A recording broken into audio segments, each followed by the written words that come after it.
Good morning. This week's question, the weekly question is, do you need an appraisal or not? More often than not, you don't, but we're going to talk about that at length today. My name is Jason Roski. I'm the owner of the KC Auction and Appraisal Company here in Kansas City, and I appreciate you tuning in. We're going to, give me just a second, I'm going to share this on my personal Facebook page. And if you're watching this, I hope that you do the same. Well, it'll come up in just a minute. Like I said, I own the KC Auction and Appraisal Company. I've owned that for about 12 years now, and we specialize in fine arts, antiques, and estate liquidation work. In that course of events and course of business on a daily basis, why am I not finding my video? All right, that's in the course of my daily work, we get this question asked every day, or we get somebody calling in. I need an appraisal. I want an appraisal. How much are my things worth? And so what we do, all righty, here we go. Like and share. Like and share. Share post now. All right. So we're going to talk about that. We get questions every day about why do we need appraisal, what an appraisal is, what do you need to look for when you're having an appraisal done, and all of those related topics. Let's get started right away.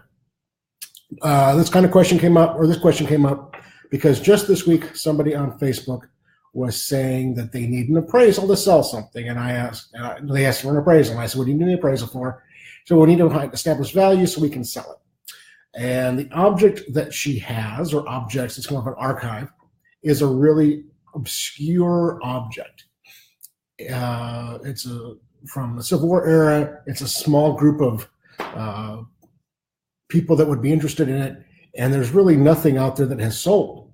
And so an appraisal in that situation, if you have something that's really hard to value, an appraisal may be a good thing, but it may not be a good thing. Appraisals are generally, you pay for them based on the time spent by the appraiser, is generally how you're billed. Looked quick online, saw that most appraisers charge between $80 and $300 an hour. I know we're right in the middle of that number. So if we spend 3 hours on something, you're going to spend close to $500 or just over $500 just on that part of it. And on something that's obscure, it can take hours and hours and days to find the information necessary to perform and complete a USPAP acceptable appraisal. Now, what is USPAP? USPAP, let me make sure I get this read correctly, is the Uniform Standards of Professional Appraisal Practice. You'll hear that terminology very often when you're looking for an appraiser. You'll see that term USPAP, USPAP, in both written form, and if you're in a legal situation, your appraisal needs to follow USPAP guidelines. And what is a legal situation? Well, it's sometimes an estate liquidation, an estate situation, a divorce situation. If you're donating objects to a museum or a gallery or an institution, oftentimes they will need a USPAP valid appraisal. I didn't want to say certified there, I almost came out. There is no certification for that. You just need to follow guidelines and not have been in violation of the guidelines.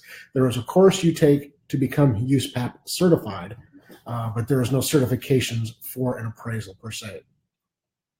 So why would you need an appraisal? Well, an appraisal is a legal document. So if I perform an appraisal, if I write an appraisal for somebody and I give them a document, whether it's a stack of papers like I just showed, or whether it's a thumb drive or a soft copy in an email, if I give you a document that says that appraisal, that item is worth X dollars and this is why, if there is ever a question about the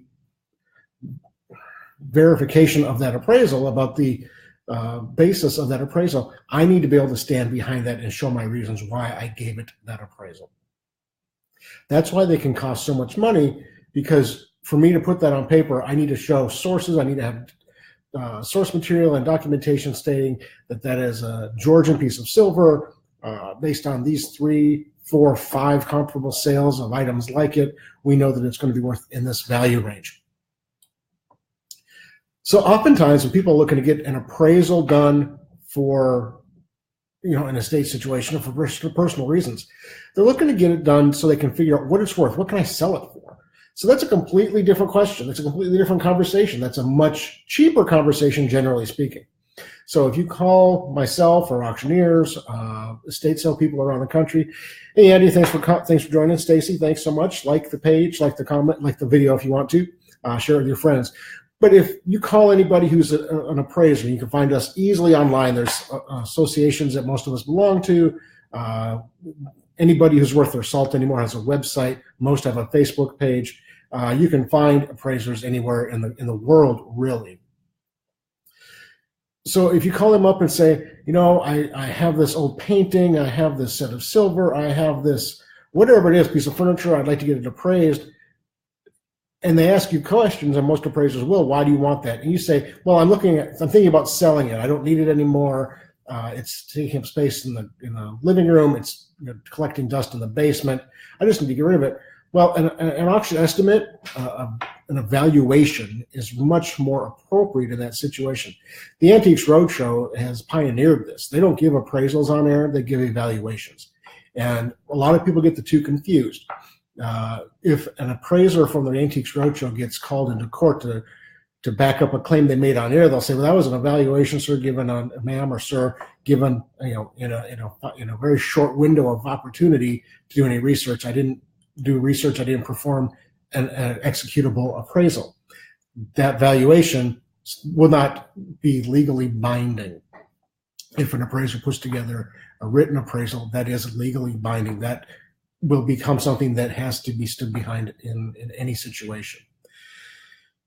Why would you need appraisal? What areas does an appraisal make a lot of sense? Well, we kind of touched on it before. If you're going through a divorce, oftentimes a judge looking at distributing the assets equitably between the husband and wife, or husband and wife and wife, whatever the situation may be, he's going to say, I need something I can look at tangibly if there's disagreement between the spouses.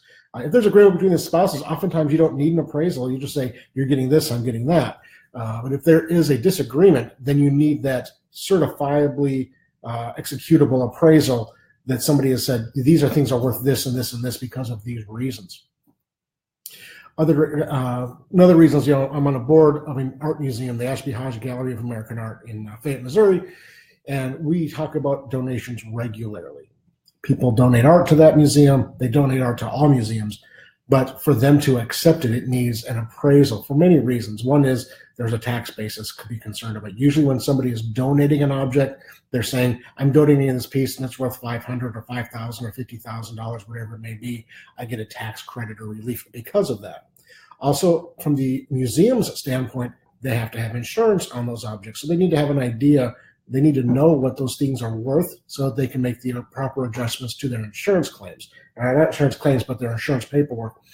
And so that's very crucial to a museum or institution along those lines. If you're donating to a charity, is it important? Well, yes and no. So last year we worked with Operation Breakthrough. They had somebody donate a nice collection of antiques, and they had appraisals with every piece. The appraisal was good because the donor had to have a tax basis for the estate, and the family did. But for Operation Breakthrough, the appraisal wasn't important necessarily outside of establishing what the items were. They didn't need to know what it was worth. They just needed to be able to turn it into cash, into an asset that they could use. Their children at Operation Breakthrough don't need Victorian furniture. They need supplies, and they need educational materials, and they need clothing and food. Well, we sold those pieces for Operation Breakthrough, and they could benefit from it that way. So that in that instance, the appraisal was good for the donor, but it wasn't necessarily needed for the donee. But they had that information and shared it with us, and it was nice to have it because it gives us, as auctioneers, as an auction company, a basis to say, this is what the appraiser said these things were. Can we verify or negate those? And generally speaking, a good appraisal is going to be accurate, especially one done in the last 5 to 10 years. The information available to appraisers is so far beyond what it used to be. I used to actually have a library of books, or have access to a library of books to give a determination as to what it was. And then you had to find values, and that was really challenging. Now, with a few subscriptions to online platforms, you can find values to farm machinery, artwork, silver, antique furniture. You can find evaluations for almost anything online and use those for an appraisal. Other areas that you need an appraisal per se. Jewelry. This is going to be one of those areas where I talked about you don't need an appraisal to sell it. Jewelry is probably the single most, it's the biggest outlier to that statement. And what we have found, historically speaking, is if a piece of jewelry has an appraisal with it, it doesn't bring anywhere near the appraisal value, but the appraisal will have the information about the stones, which you cannot discern from the naked eye. And so we use those. We suggest to clients, if you have a good piece of jewelry, to have an appraisal done. In fact, we have an outside appraiser come in. We have large quantities of jewelry and have her appraise it for us and our clients so that our customers have that knowledge when they're bidding. I was wondering why the smiley faces, the laughing faces went through the bottom there for a second. But thank you all for watching. If you're watching, please hit the like, share, smiley face button, share it with your friends. I'm kind of getting towards the end of the video here, the weekly question. But in jewelry, it's one of those things that the appraisal can help in the value secondary market, understanding that a retail replacement value for jewelry is completely different than what you can sell it for in the open market. Ooh, that's a frowny face. So understanding the needs of an appraisal is important. So what's an evaluation? So we talked about what's an appraisal. Now we're going to talk quickly about what an evaluation is. So I've owned the Casey Auction and Appraisal Company for about a dozen years now. I've been in the antiques and collectibles and estate liquidation business and world for over 25 years now. And as a child, my mom drug my brother and I to garage sales. So I've been around stuff for a long, long time, buying and selling and collecting it. I know when somebody brings me a set of sterling flatware, unless it's a rare pattern, I can usually get within 10% of what it's going to sell for in today's market. I can tell you, based on history, what paintings by certain artists will sell for in today's market. And I can just do that verbally. I can give you an idea that based on our history, on our customers, on our past, and our marketing efforts, we can get these pieces sold in this range for you. I can tell people, based on the little bit of research I've done, if I haven't had access to it or exposure to it before, what I think it'll bring because of that. So an evaluation is a very similar but different. It's much more informal. An appraisal is very formal. And you can use the information similarly, but sometimes you need that hard appraisal. Sometimes you need the evaluation only. And oftentimes, if you're looking to sell an object, the evaluation is all that you will need. So with that, we're going to kind of wrap it up. I'll say a couple more things, but if you're watching and have any questions, please post it now. I'd love to answer questions during the video. It makes it a little bit more fun and interesting for those watching now and later. It's coming up on the weekend. We have a great auction online. Next Tuesday here in Kansas City, I'll be on air talking about an art collection, the John Douglas Patrick art collection we're selling, which is a perfect example of an appraisal that wouldn't have any value at all. This is an artist here in Kansas City who was very prolific during his lifetime. He died in 1937. He was a founding instructor at the Kansas City Art Institute. His most important seminal work, Brutality, hangs at the Nelson Atkins Museum of Art here in Kansas City. But he never sold anything, or rarely sold anything. His family rarely sold anything. So 80 years after his death, his granddaughters have decided it's time to sell. They've had other people offer a few pieces here and there, but the quantity of the estate has never before been sold to the public or anybody who is alive today. And so to write an appraisal for that, to establish a value for that, would be extremely challenging because there are simply no records of his works selling in the secondary market. I think I could find 2 or 3 that have sold in the last 15 or 20 years, pieces that have sold by this artist. And so there's no value, there's no market value. You can't say because of these 16 comparable sales, these paintings are going to bring this. It's very fascinating. It's going to be a lot of fun. We're really excited about it. But that's one of those areas where an appraisal would cost a lot of money to do because you'd have to really establish a story and a reason as to why those things would have a certain specific value for whatever purpose, as opposed to pieces that have sold more regularly. All righty. Pam Allen, I have some jewelry I decided to sell and I do not want to take beyond my bank for perusal. What is your suggestion? That's a great question, Pamela. So I'm assuming by that your items are in a safety deposit box at a bank, and I'm going to go with that. If you answer right now, say yes, that's great. We actually have looked at estates and collections inside the safe deposit room at the bank for those very reasons. Jewelry, we don't have the expertise in, but I can definitely recommend a colleague of ours, Tracy Cayley, does all of our perfect. I kind of know what I'm talking about. Let me go ahead and like those comments. But yeah, so send me a private message here, and I will put you in contact with Tracy about having her meet you in the safety deposit room. That makes that it's a secure environment. You can bring in guests to those. You can bring in clients and customers or professionals to do those kinds of things. And that's a great opportunity to look at it in privacy. Nobody knows what's in there except for you and whoever else is in the room. Kind of like Hamilton, you want to be in the room when it happens. But Tracy, I'm sure, would be happy to meet you in there. Or another option is if you would go there yourself, you didn't feel like bringing anybody there, you can go in and take pictures and email them to us or other appraisers, and they can give you an idea of, does it make sense to have an appraisal done? Or is there options available as far as just meeting you there for direct purchase? All those kinds of things can be worked out with a couple of emails and phone conversations. And of course, Pam, I don't know where you're at. I mean, we might not be the best option for you, but I know colleagues all across the country who do similar work. Beautiful thing about Facebook and social media now is, you don't have to be a solo practitioner. Obviously, I have one full-time employee myself, and my wife works with us. So it could be really lonely, but whenever I have a question or need a commentary or a colleague somewhere, anywhere in the country or the world, I can get those for you really, really easy. So Pamela, send me the information that you have, what you want to get done, and we'll be glad to talk to you about your situation and talk about good recommendations for that. That's a great question. Appreciate that so much. Every situation is different, and that question there is something I think about and have come across before, but I didn't even think about it now. Sometimes the logistics of getting to an object are challenging. Is a photograph good enough to appraise something on? Sometimes it is, sometimes it's not. We had a situation years ago that a house had burned down, and they had a collection, they said, of really expensive firearms. There were no pictures at all. There was no documentation as to what they had. They just said, well, there was the certain high-end grade of guns. There was no way for an appraisal to do anything there because you can't verify the asset. You don't even have a starting point. They had other assets that we could value, and because of that, they came out okay at the end.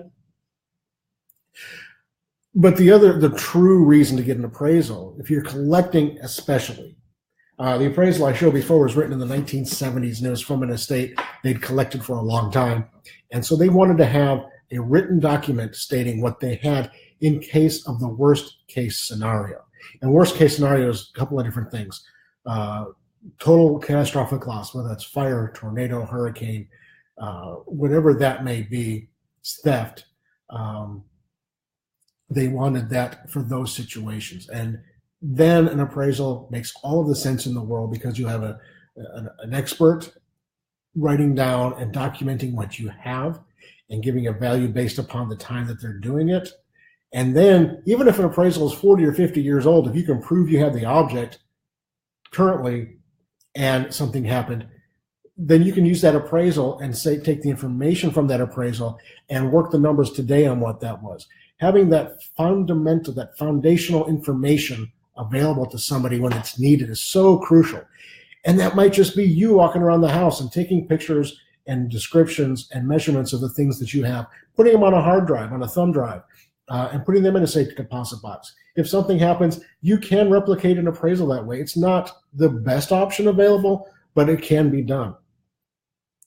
And generally speaking, if you're doing it for an insurance purpose, most insurance companies like to have those updated about every 5 years. The market has changed, not quickly, generally speaking, but 2007 and 2008, they changed overnight.